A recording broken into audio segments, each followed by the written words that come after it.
Look at this, Matt. We're coming in, and somehow we got no. Oh, let's do it. Let's do it anyways. Oh, here it is. Bum, bum, bum, bum. Market vitals, the levels you needed to know to triage the market.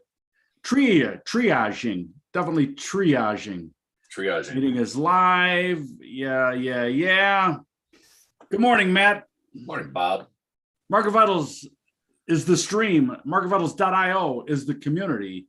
Matt, I got to share something right away if I could. I probably can't because I never can, but I saw this yesterday. Sure, Barry Sanders could run for 2,000 yards in a season. He was not a tall man, Matthew. No, he's like 5'8". Look at Barry. Look at him, sky. Are you kidding me? Those quads are powerful. With a little double dip. This Dickie V on the live audio is something special. Barry, wow. Market Vitals says Barry, wow. Yeah. It's getting to that time of year, Matt. Like by June 1st, I am all salivating for the NFL by June 1st. Hockey's winding down, basketball is winding down. We're going to get through, like you said, the fourth major here. And then it's all NFL. And third and fourth. Right on. And Wimbledon. Wimbledon, but there's no Russians. So yeah, the Wimbledon, they lost me. They went woke and they lost me. I'm boycotting Wimbledon. Me too. French Open is going on right now. We were watching a little bit yesterday. By the way, Matt and I played tennis yesterday.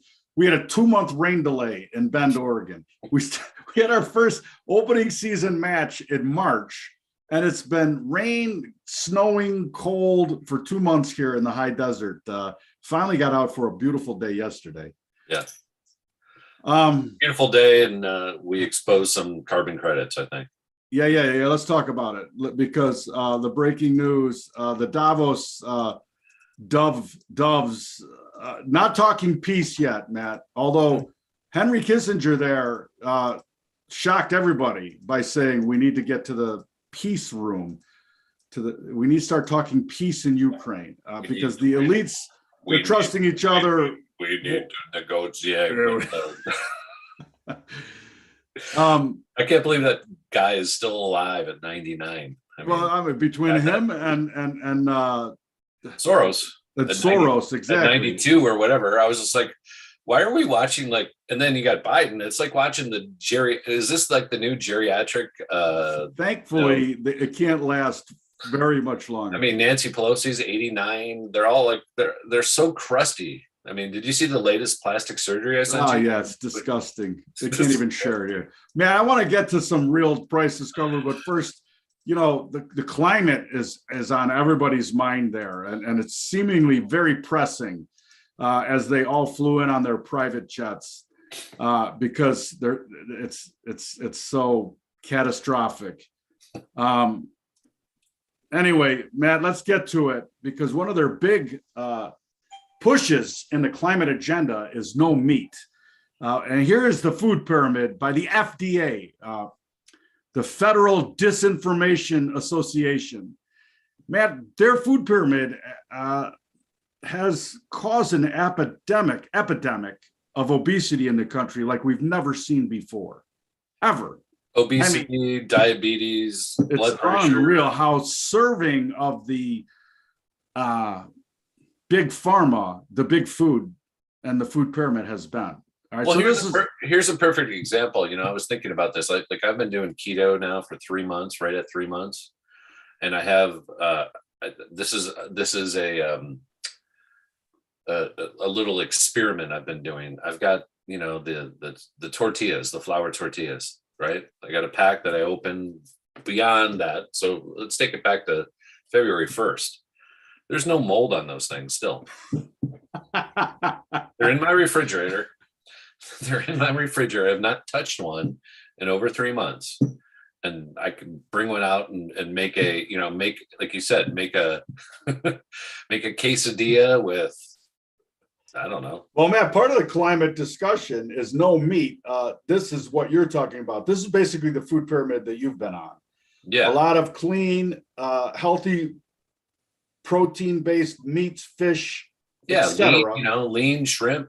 You can even add some shrimp in occasionally. I had that the other night as we talked about. Salmon. Salmon. I had Right. salmon Monday night. I had I've been chicken. eating a lot of buffalo, man. I'm going Buffalo. back to Buffalo Bill. Buffalo Fruits and soldier. veggies in the middle, and very few breads and starches at the top. Yeah. And then we got the Bill Gates food pyramid, which is seed oils, bugs, Oatly, and because of all that foreign things. In fact, the bugs are the healthiest thing in this pyramid. SSRIs, I didn't even know what. I thought it was maybe an intercontinental ballistic missile or something. No, that's the antidepressants, that they give the depressed people. They give them depression. SSRIs, all right, antidepressants on top of everything because anyway, Matt, I wanted to talk about this because the absolute irony of the climate. Another good, he doesn't have go outside and walk, you notice in that. Exactly. There's his nothing depression. about that. Yeah. Matt, the irony of the climate debate around beef in particular is what they aim at most, is that the biggest carbon sink on the planet are grasslands. And the healthiest thing for grasslands is to have a shit ton, no pun intended, of herbivores on the grassland. The ecosystems actually evolved where herbivores like to be on hilly grasslands so they could scan the horizon for the predator that was about to come and eat them. Then they ate and shit on the top of these hills, these rolling hills. All the nutrients bleed down. They filter through the soil. They trample. There's a whole very evidence-based, not science that we paid for, actual science on the carbon sink of a healthy herbivore system. Anyway, Matt, all of this just to get to some price discovery. And we're going to talk hogs and cattle today, and then some food companies who benefit from one side or the other of whichever pyramid that you decide is the healthiest for you. Matt, go wherever you want. All right, I'm going to start before we get into talking meats. I just want to kind of give an overview because we haven't talked this chart ever here on this show, and I want to do it. This is the all indices U.S. world market, right? You and I were talking about this. Tim Knight had brought it up on his blog, and I was like, "Oh, this is Tim cool." Knight, the Nike Tim Knight? No. Tim Knight is Slip of Hope. He's one of the greatest bears ever in trading world. He's got a show over on Tasty Trade. He's been around for 35. He's been trading as long as you and I have. Anyways, he posted this chart, talking about the all,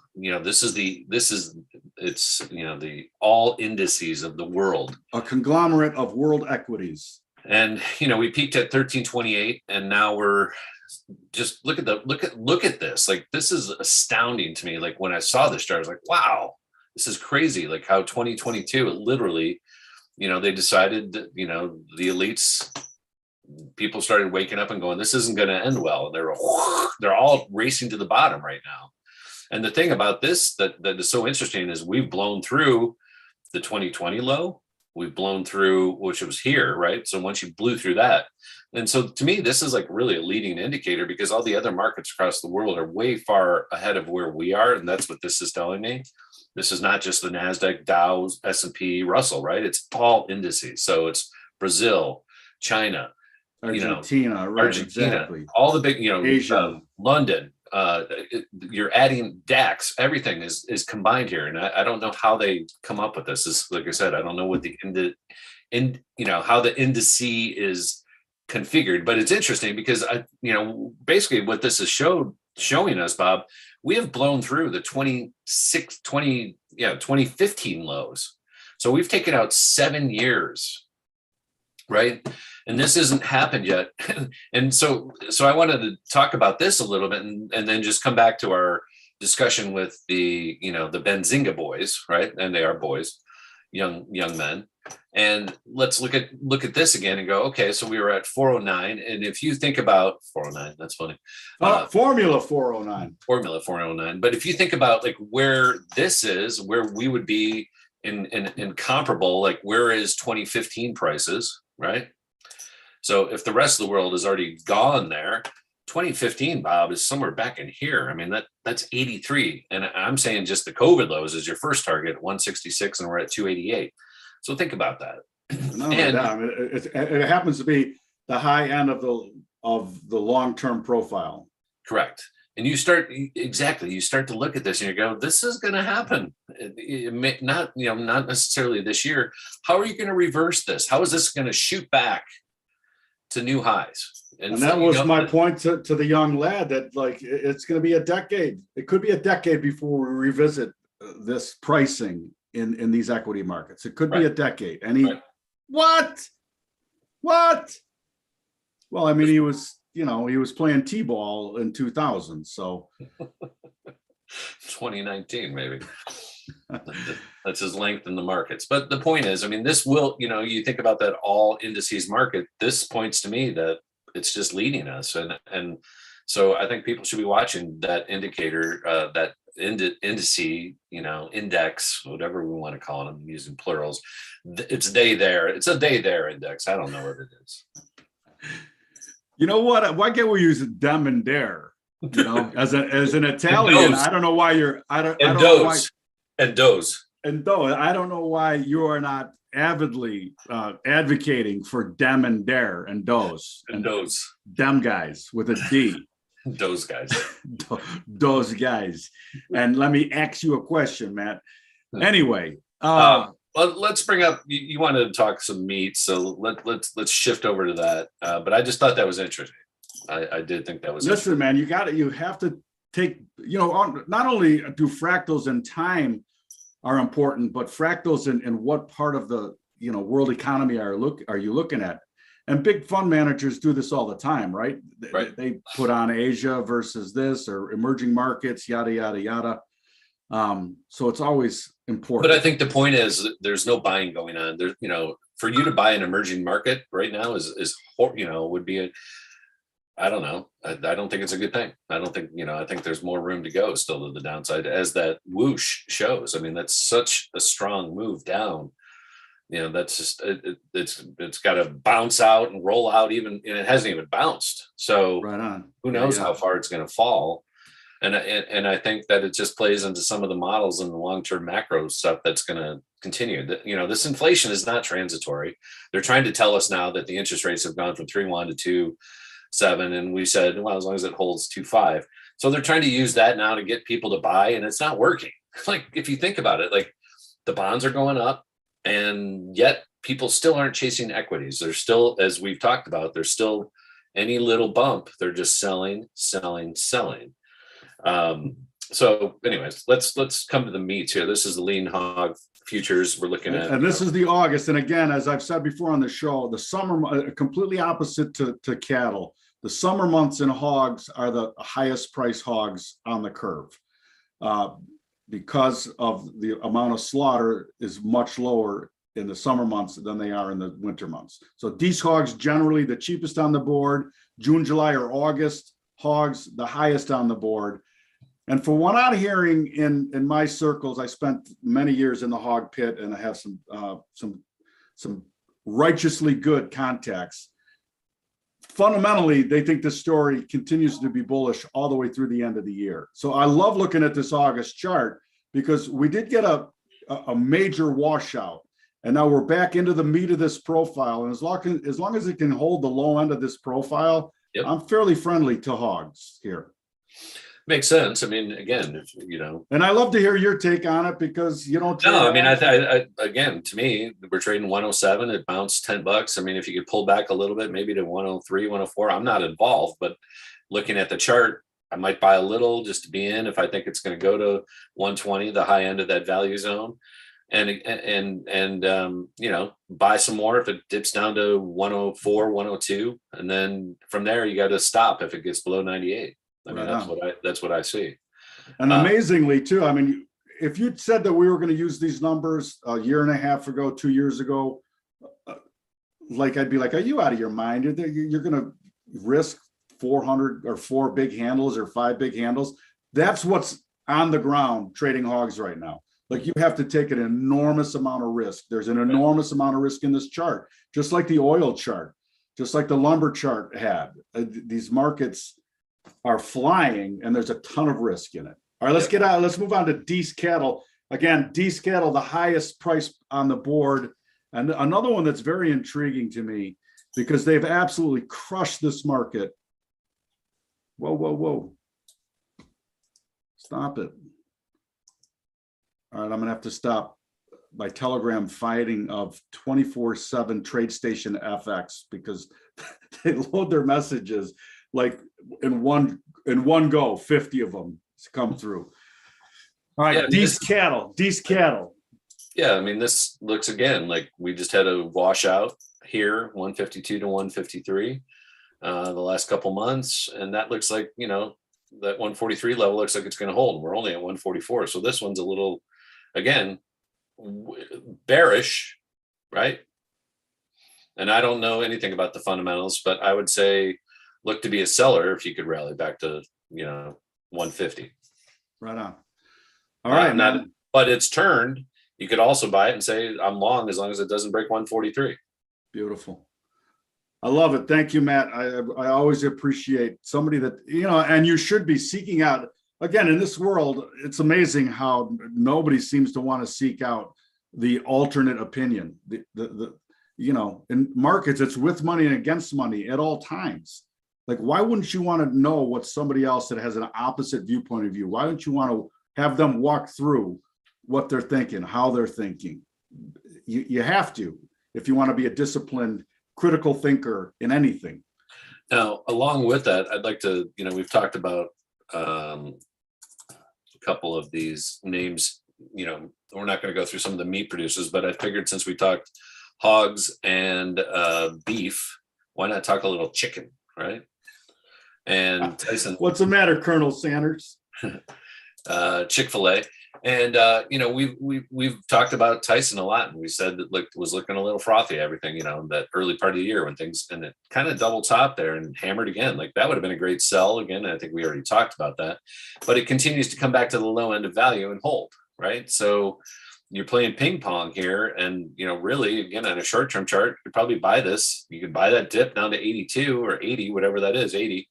And 83 was a good buy, and it banged right back. You know, here 88 looks like it got up to almost 90.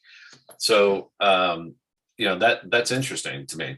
That's really interesting. So, Tyson, that's kind of the story there. You know, chicken is looking interesting, and then I think you also have. I wanted to look at Kroger, just to get the retail perspective and the tightest margin business between this and, you know, again, that's like the old joke. How do you go broke, you know, investing in, you know, let's see, airlines and grocery stores. You start with $1 billion and you end up a millionaire, right? That's the right.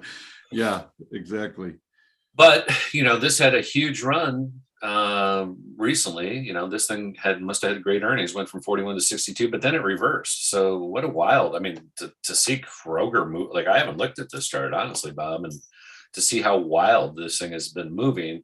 And as we pull back and fractal back to the longer time frames, I mean, again, this inflation is real. It's affecting grocery stores, but it's also helping their bottom line, obviously, a little bit, because they can kind of, you know, gratuitously raise prices without people even questioning it, because everything's going up. So I'm sure there's some of that going on, right?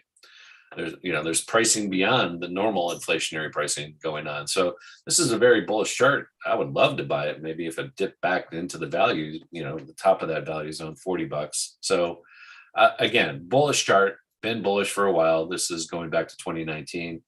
You know, the COVID low here is somewhere, you know, right in here. Really didn't dip. People got to eat. They're not going to stop eating. They didn't stop eating during the pandemic. So that's been a good, you know, doubled. I mean, that thing doubled from the pandemic low. It's 27 to 61. And then Archer Daniels, Bob, you know, one of the feed companies, you know, the ag companies that is out there. Very bullish, as you can imagine. This goes along with the inflationary cycle that we are in the midst of. And why wouldn't this continue higher? This has been very bullish, pays a dividend, I'm sure. Yeah, 1.82%. Very bullish. through the roof, through the roof, through the roof. All right, baby. Food pyramids, man. Pick your poison. What else, Matt? What else you got? Corn's down, wheat's, all those are down. It's quiet. Like I said, I said this earlier in the week. Today's Wednesday. We're limping into the end of the month, end of the for the Memorial weekend. It just feels like the news is flying fast and furious, but nothing's really happening. It's all this, a lot of negative news, as we know. Everybody's feeling a little low today due to the horrible, Texas shooting. And all I can say is, if you're selling AK-47s, they're killing machines. That's what they are. They're horrible. And how can an 18-year-old, who just turns 18, can't drink but can buy, save his money, and it's horrible. So it's just a horrible situation. It's a horrible situation, and those poor families of all those people, our prayers go out to them, and it's just horrible. You can't imagine the pain that all those people are suffering. Unimaginable. Yeah, absolutely. All right, Matt. I don't know. So take the ARs off the list. There's a Senate bill out there that's been out there, I think, since March. Vote on it. At least vote on it and make a decision, right? Because that's out there, and it's basically like, if you have an AK and you want to sell it in the aftermarket right now, I don't think you need to license it or something. I think that's what it's primarily about. I was trying to read it, but I'm gonna look at it right here. This is just a summary from the Congress.gov, and it's it basically says this bill establishes a new background check requirements for firearm transfers between private parties, i.e., unlicensed individuals. So if you were to sell your gun to me, you don't have to report that. I mean, if you should have to, right? You should always have to do a background check. It shouldn't be able to, you shouldn't be able to. That's basically like saying, well, so that's a big loophole that's in there to, and again, I don't know where he bought the gun. I don't know any of the details. It's just too horrendous for me to even dig in, because it's just, I don't want to. But why not make some changes here, people? Let's do some true bipartisan governing, because when was the last time we had that? It's been forever. Yeah. And the other thing too, that I just don't, and again, all these facts aren't out yet, but if there were police, how they don't interject, how they don't have the tools to take somebody down. You give them a 12 gauge with a deer slug in it. That's going to stop somebody. I don't get it. Well, it's, sick people are everywhere, and it's sad. It's a sad story for everybody. All right, Matt, what else do we got? Anything? I mean, we called the Grange yesterday pretty damn dead nuts on that the rhetoric was fear mongering, and if you traded the story, like, oh my God, we're out of wheat, forget about it. Yeah. I mean, again, you're blown out today, sir, on that trading the news or the rhetoric or the narrative. I always tell people it's hard for them to understand, but when, just because you read a news story about wheat on Zero Hedge and you don't normally read Zero Hedge, well, everybody else is reading it too. So there's no advantage, right? In watching CNBC, reading Zero Hedge, all that stuff. Like, you got to figure that out before they talk about it. And that's kind of what we try to do here. We try to, lay out these scenarios, that these are possibilities that could happen. And in fact, by the time it hits the news, it's really important to say, okay, the news has keyed me in on this. Now let's look what the actual price discovery is telling me. Correct. Am I early to it? Am I late to it? Is the story, been there, done that, it's over? Right. Move on, because there's always another trade. I mean, it's a target-rich environment out here. Yeah, I mean, this is an investigative line of work that we do as traders, right? Most of the time we're sitting just looking at charts, doing nothing. We're doing nothing, but we alert ourselves to prices that would interest us, either to buy and or sell. Right. That's what your job is as a trader: define the time frame you want to behave on, and then look for those prices that may or may not come. Very important too, in that the nuance of the word, the verbiage, time frame you want to behave on. Mm-hmm. I mean, it's behavior is a big part of the trading game. I don't care what you say. We were playing tennis yesterday, and I know you had a big smile on your face when the woman that was practicing on the court next to us said, I'm reading the inner game of tennis, and it's fascinating. And you said, I've read it multiple times and just listened to it again because it's such a great book for anything that you do, any endeavor that you do in life. The Inner Game of Tennis. Yeah, it's a great. I've always recommended it as one of my top trading books. I always have. Bingo. Yeah. Yeah. All right, Matt. Lee said some energy. Your du jour. Let's look at the crude because obviously the World Economic Forum climatologists are all worried about crude as we continue to consume 100 million barrels a day. And everybody, how about the Norwegian woman? Norway, all of their wealth from oil, all of it. Is Norway Bob, here's the deal. From $110 oil? Bob, here's the deal. Nothing's going to happen in oil while this meeting of the elites is going on for the week because the Arabs don't want to rock the boat, right? They just want to get through it and then jack prices up again. So nothing's happening. I mean, and I can show you the chart. We've already talked about it. Until we get over 116, we're not going to the next level higher. And guess what? Here's the last 4 days. Like we're literally $2, which is not a big range compared to what it has been, but still very bullish, just hanging on here. And I think, today's Wednesday, we got Thursday, Friday, this thing's over. Friday, everybody, like people are already starting to leave. They're warming up their Learjets. Their G5s and their G6s are warmed up and ready to go. Their citation 10, 11, 12s, whatever they are, they're ready to go. And once this happens, oil can resume whatever it's going to do, whether it's going to move up or move down. That is yet to be determined. We don't know. We don't know which way it's going to go, but it will move.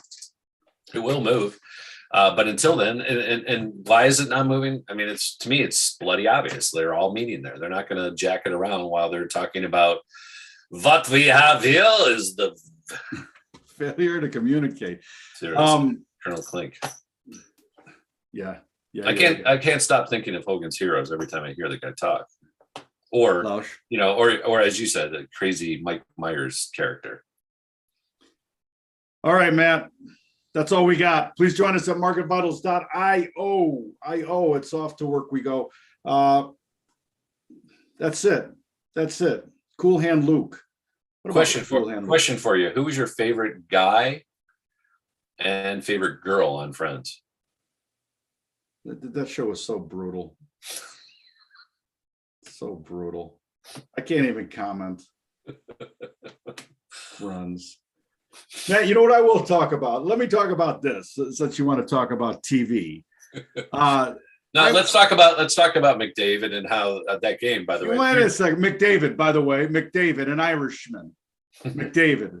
Or maybe Scotch. Let's talk about Scotch Irish. Let's talk about that information. No. Because this is where we went wrong somehow in the world of content. Yes. I was walking into the bar yesterday and I said hello to the day manager, Eric, and I shook his hand, and I had met the other guy that he was chatting with. And I said, hi, I forget your name, but you're from Buffalo. Like, I remember this because he's a Penguins fan, and I hate the Penguins. So I remember the guy. And Eric says, Jim, this is Bob Heffernan. And he goes, oh, I'll never forget your name. I love Doug Heffernan, King of Queens. And I said, you know what irritates me about that show? The guy's Doug Heffernan, an Irishman from Queens. Yet the show never once touched upon ethnicity. Like, can you imagine doing a show about New York and not touch upon ethnicities? It's ridiculous. Right. I mean, what happened to the ability to bust somebody's balls about their ethnicity? We've gone away from it on a content. And guess what happens? People are more polarized now than ever before because we aren't able to look each other in the eye, call each other a name, and then laugh about it, brush it off. I mean, come on. You couldn't air a single episode of All in the Family now. Couldn't air it. Or even King of Queens, for that matter. I'm sure there's something. How about Taxi?